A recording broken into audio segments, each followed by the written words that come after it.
नमस्कार, मी डॉक्टर हिरालाल पवार, हृदयरोग तज्ञ।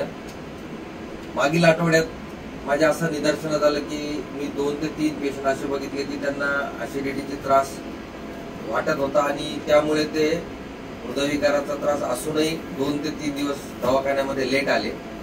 त्या अनुषंगाने मला असं वाटतं की ऍसिडिटी आणि हृदयविकाराचे लक्षणं या दोघांमध्ये फरक आपल्याला ओळखता आला पाहिजे।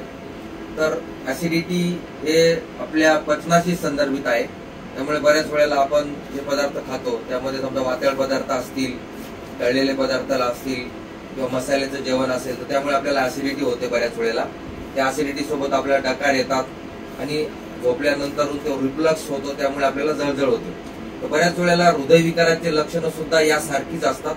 पेशंटला तीव्र स्वरूपाच्या बर्निंग सेन्सेशन होतात चेस्टमध्ये, पण त्यासोबतच त्याला खांदे दुखणे, पाठ दुखणे, थोडा घाम येणे, दम लागणे, श्वास घ्यायला त्रास होणे हे पण लक्षण असतात। तर मला असं वाटतं की या दोन्ही लक्षणांमध्ये आपण गफलत करायला नको। जर आपल्याला तीव्र स्वरूपाची ऍसिडिटी झाली असेल, अशी ऍसिडिटी याच्या आधी कधी झालेली नसेल, तर त्या ऍसिडिटीला ऍसिडिटी न संबोधता आपण त्वरित एक ECG करून घ्यायला हवा, जेणेकरून आपण हृदयविकाराचं लक्षण मिस करणार नाही।